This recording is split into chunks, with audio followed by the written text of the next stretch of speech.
Bienvenidos al canal. El día de hoy estaremos viendo la cuenta de impuestos retenidos por enterar. Esta es una cuenta importante y bastante interesante de analizar, pues porque sucede que en ocasiones las entidades o las empresas presentan este tipo de cuentas. Y más que nada hay que saber cómo se lleva a cabo el registro en un proceso contable y, como veremos después, cómo aparecen en algunos estados financieros. Pero pues sin más, continuemos. ¿Qué son los impuestos retenidos por enterar? La cuenta de impuestos retenidos por enterar es un registro contable que se utiliza para reflejar los impuestos que se han retenido a los ingresos de una empresa o un individuo, pero que aún no han sido pagados al gobierno. Existen diferentes impuestos retenidos por enterar en México, que es el impuesto sobre la renta, y que es el ISR, impuesto al valor agregado, IVA, y el impuesto especial sobre producción y servicios, IEPS. Bien, como podemos notar, esta cuenta de impuestos retenidos por enterar se puede reflejar de diferentes formas, dependiendo más que nada de cuál es el uso. Por ejemplo, vemos que está el impuesto sobre la renta y el impuesto al valor agregado, que es el IVA, que más que nada nos vamos a concentrar en estas dos. Y bueno, para que entendamos un poquito mejor el contexto, más que nada estos impuestos son, bueno, así como la misma palabra lo dice, son retenidos. Y obviamente de lo que salga este residuo de impuestos, pues obviamente no va a ser ni para el propietario o en el caso de una empresa, no va a ser para ella misma, no. Aquí vemos que bueno, la información que esta más que nada, esta será pagada hacia el gobierno. Obviamente, como estamos viendo, como podemos leer, dice que son impuestos retenidos. O sea que más que nada, obviamente, aunque su destino es ser pagados al gobierno, pero aún así, estos no han ido para, por así decirlo, no han sido aún pagados, están solamente siendo retenidos. Y obviamente vamos a ser claros en este punto, en donde, en donde estaremos viendo solamente qué es la retención, más que nada, de estos impuestos. Bien, veamos los siguientes puntos. En cada uno de esos impuestos se maneja de la siguiente manera. Como habíamos dicho, cada uno de estos impuestos se maneja de maneras diferentes dependiendo qué es lo que sea. Por ejemplo, vamos a ver qué es el ICR. El ICR se retiene de los salarios de los empleados, de los rendimientos de inversiones, de los ingresos por servicios profesionales, entre otros. El IVA. El IVA se retiene de las ventas de bienes y servicios. Y el IEPS, que se retiene de la venta de productos específicos como bebidas alcohólicas, tabaco, gasolinas, entre otros. Bien, como podemos ver, el ISR, como habíamos visto en la idea positiva anterior, que más que nada significa impuestos sobre la renta. Y también esto aplica también para desde los salarios de los empleados que están en una empresa hasta los arrendamientos. Y en el IVA se retiene a causa de las ventas de bienes y servicios.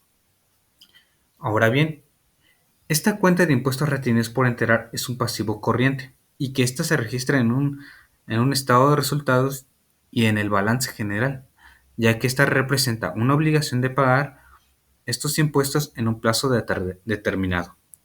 El impuesto que se retiene en operaciones de honorarios profesionales, el arrendamiento de bienes, inmuebles y pagos y sueldos y salarios.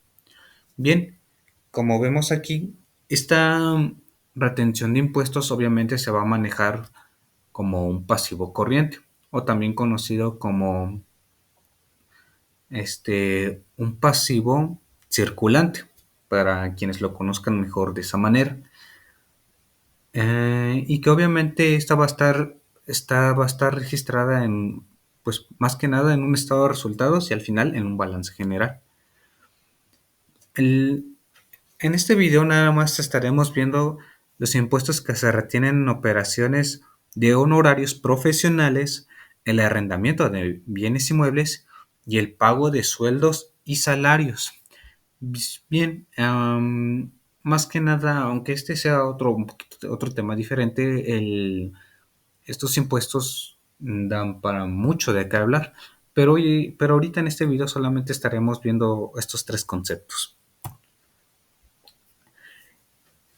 Para empezar, veremos qué son los honorarios profesionales. Y aquí quiero que cabe un punto porque también iremos mencionando un ejemplo de cada uno de ellos. Veamos el primer punto. Dice, los honorarios profesionales son los pagos que se realizan a profesionales independientes o liberales por servicio prestados en su área de especialización, como consultoría, asesoría, auditoría, evaluación, representaciones legales, servicios de salud, etcétera. Bien, eh, como estamos viendo, por ejemplo, primero estaremos viendo que estos se representan a través de los pagos que se realizan a profesionales. Y estos se hacen a través de, por ejemplo, dependiendo su área prestada, como por ejemplo vemos que es la consultoría o hasta una auditoría. En el siguiente punto vemos que dice, algunas personas profesionales cobran honorarios que son abogados, ingenieros, contadores, arquitectos, consultorios de negocios, diseñadores gráficos, desarrolladores de software, etcétera. Bueno, para explicar este punto es que obviamente cuando decíamos los honorarios profesionales es porque obviamente se prestan a estas personas que tienen una especialización y que más que nada prestan sus servicios. Como acabamos de ver, pueden ser desde contadores, arquitectos y hasta diseñadores. Y bien, de la manera en la que se pueda manejar, este, esto puede ser por mes y más que nada es el cliente el quien retiene estos impuestos. Disculpen, es el quien detiene estos impuestos. Obviamente después de hacer el trabajo en el que se le requería. Bien, ahora veamos qué es el arrendamiento de muebles e inmuebles. El arrendamiento demuestra es un contrato por el cual el propietario de un inmueble del uso y disfrute de dicho inmueble a otra persona a cambio de una contraprestación. Después seguimos leyendo que dice económica generalmente en forma de pago de renta. Algunos de estos ejemplos puede ser una casa, un departamento, un local o una oficina y estos también están sujetos a impuestos. Aquí hacemos una pausa en donde podemos ver que este arrendamiento de muebles e inmuebles, obviamente a veces muchos de nosotros lo conocemos como una renta. Ah, pero obviamente, bueno, ese es un ejemplo en el caso de que, por ejemplo, alguna persona quiera hacer un arrendamiento, por ejemplo, de quizás de un departamento, pero pues no siempre tiene que ser así, incluso en algunos puede ser en un almacén o hasta en una bodega, pero también existen ciertas reglas que se deben cumplir para pagar este impuesto. Como por ejemplo encontramos en donde nos dice que están sujetas a impuestos. Por ejemplo, si una persona desea rentar el departamento que supera los 8,000 pesos mensuales, el arrendatario, bueno, o el inquilino, debe retener el 20% del monto del arrendamiento con el impuesto sobre la renta. Y en caso de una persona moral debe ser del 16% sobre el arrendamiento. Esto más que nada esto ya es el IVA.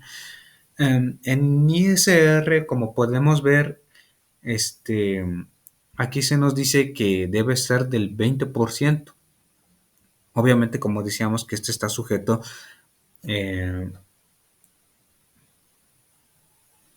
este está sujeto a un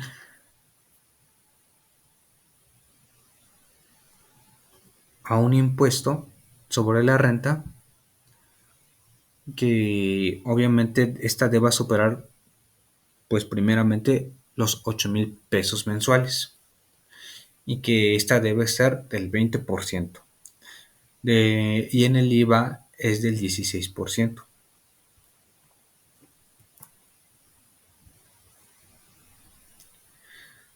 Ahora veremos, ¿cómo se pagan los sueldos y salarios en México? En México, los sueldos y los salarios hoy se pagan generalmente de la siguiente forma.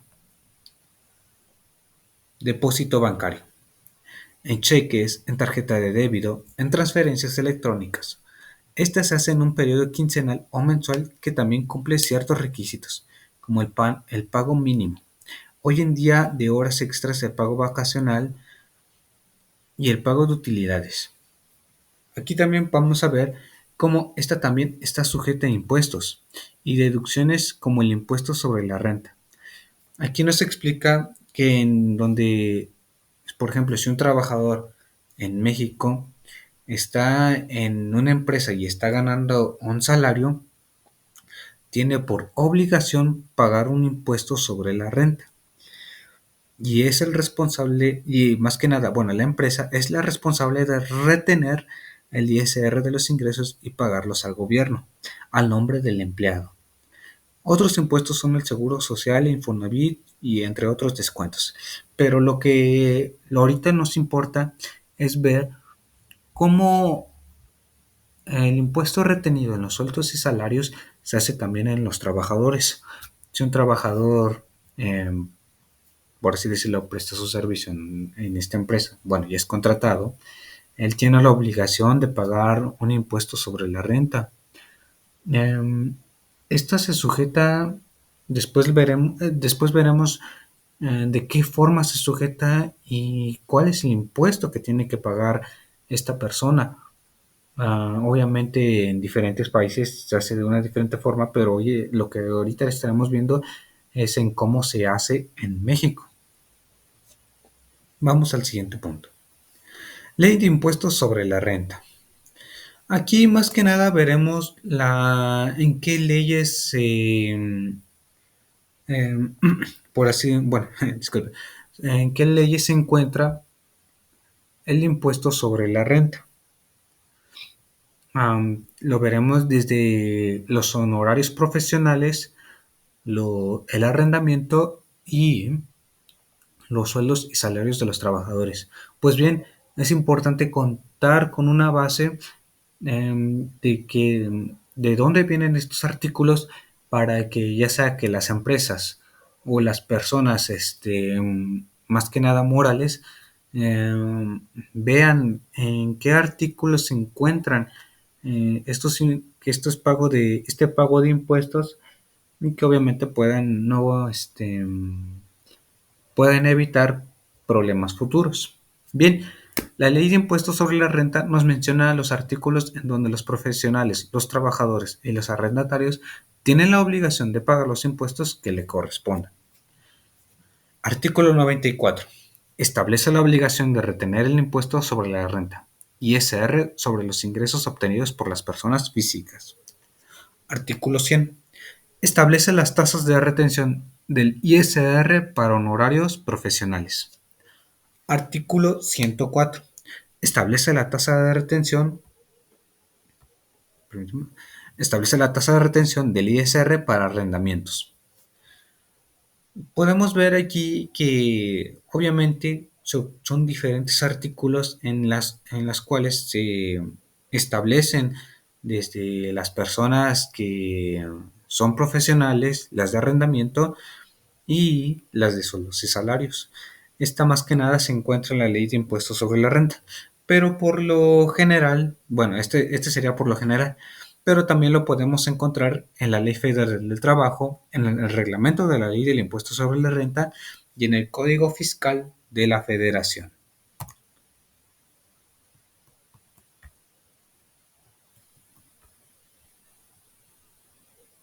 Permíteme, que no quiere.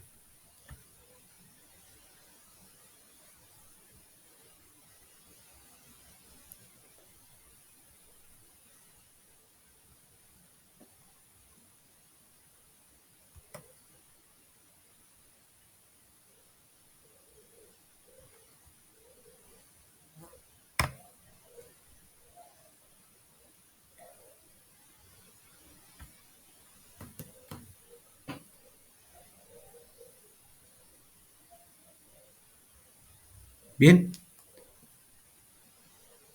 ahora estaremos viendo la retención de IVA y de ICR en horarios profesionales.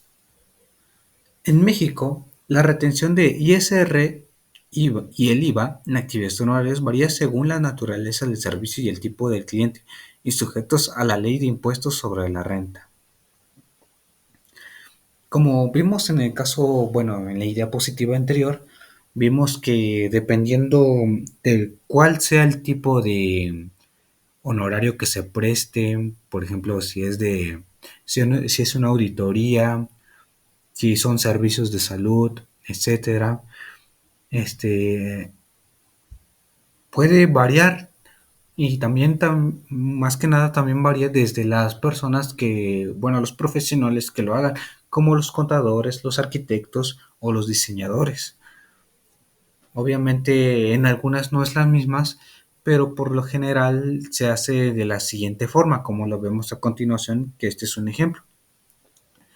En ISR en horarios profesionales es del 10% y en el IVA sería del 16%. En el ISR de servicios de consultoría es del 10% y en el IVA sería del 16%. En ISR de servicios y desarrollo sería el del 10% y en el IVA del 16%.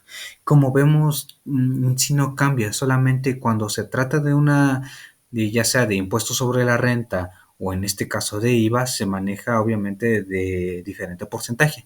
Que como vemos que en el ISR es del 10% y en el IVA es del 16%. Retención de IVA e ICR en honorarios. La retención de ISR e IVA en arrendamiento. Bueno, aquí disculpenme, aquí no eran horarios, aquí era de arrendamientos. Discúlpenme por esa falta, pero aquí no es de horarios, aquí es de arrendamientos. Bueno, la retención de ICR, IVA y de arrendamiento en México, ya sea de inmuebles para vivienda o para inmuebles para fines comerciales o en industriales, es de la siguiente forma. Arrendamiento de inmuebles para vivienda es del 20%. Esto si supera el monto de 8,000 pesos mensuales. En el caso del IVA es del 16%. Como habíamos visto en el caso anterior, habíamos visto que si para que una persona pudiera pagar este IVA, bueno, disculpen, este impuesto sobre la renta debe superar la cantidad de 8,000 pesos mensuales. Y en este caso debe ser del 20%. Más que nada, la ley de impuestos también nos dice que si el monto no supera los 8,000 pesos mensuales, es menos, entonces no tiene la obligación de pagar ese impuesto sobre la renta.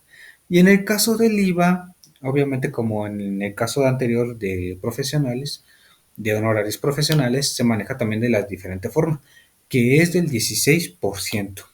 Solamente si es una variación entre ICR y entre el IVA. A continuación veremos la retención de IVA y de ISR en los sueldos y salarios. La retención de ICR y en IVA en los sueldos y salarios en México varía según cuál sea el ingreso que tenga y el tipo de trabajador. Se calcula de diferentes maneras y de diferentes formas, como por ejemplo el ingreso bruto del trabajador, dependiendo si su pago es quincenal o mensual. También es importante recordar que a medida que aumenta el ingreso del trabajador, también aumenta la tasa de ISR, aunque también puede depender de otros factores. Este ISR hoy es retenido por la empresa y debe ser pagado al gobierno, como habíamos visto en la diapositiva también anterior, que obviamente este ICR se maneja también dependiendo del ingreso que sea el de un trabajador. No podemos comparar, por ejemplo, el que se le haga un impuesto sobre la renta a un trabajador que recibe un sueldo de quizás 8,000 pesos, bueno, no 8,000, 10,000 pesos quincenales, a un trabajador que gana 5,000 pesos quincenales. Entonces, más que nada sobre todo, es dependiendo del ingreso bruto que tenga este trabajador. Y obviamente a medida que se retenga ese ICR o este IVA, este será pagado al gobierno. Después, la empresa está obligada a pagar este ICR al gobierno y pues más que nada es de bastante importancia considerarlo. Ejemplo de retención en los sueldos y salarios. A continuación veremos un ejemplo de la retención de ICR en los sueldos y salarios, que es el siguiente. Una empresa paga la nómina quincenal a sus 8 trabajadores de 7,250, reteniendo contribuciones a los salarios por 2,150 en total, y que dichos pagos se efectuaron vía transferencia electrónica de fondos.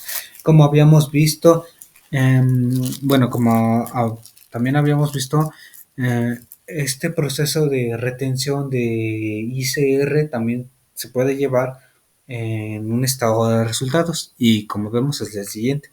En sueldos y salarios es 58,000 y en la retención de ISR es de 2,150, para que después en este sueldos y salarios de los trabajadores venga de los bancos, que es de 55,850. Um, Como vemos, eh, en las dos en las dos cuentas de debe y haber nos da la partida doble, que es de 58,000. Esta es una forma básica de entender la importancia de la retención del ISR. En conclusión, entonces podemos decir que la cuenta de impuestos por enterar es una cuenta que se registra en los estados financieros como un pasivo, pues después de todo el ISR y el IVA son una obligación que se tiene que considerar al momento de presentar servicios como honorarios profesionales, en los arrendamientos de muebles, inmuebles y en la retención de los sueldos y salarios de los trabajadores. Estas contribuciones sirven para que el gobierno les dé un buen uso en cómo mejorar los servicios de salud, de seguridad, de espacios públicos, de transporte y entre otros. Obviamente, bueno, aquí yendo a un punto, estas son mis conclusiones del por qué el ISR, más que nada es importante que sea pagada. Pues bien, entre comillas, esta es para que se les dé un buen uso y todo, más que nada mejorar todos los servicios, incluso, aunque aquí no está, pero también es el de educación. Entonces, cualquier empresa o entidad que quiera saber cómo manejarlo, pues obviamente dependiendo si va a manejar salarios, un arrendamiento o servicios profesionales, tiene que conocer cuánto es lo que tiene que pagar, cuánto es lo que tiene que retener y obviamente los porcentajes de cómo sacarlo. Este es el video por hoy, es un poco corto, pero al menos espero que se haya quedado la idea clara de cómo es el impuesto, cómo es la cuenta de impuestos retenidos. Y una vez más, gracias y hasta la próxima.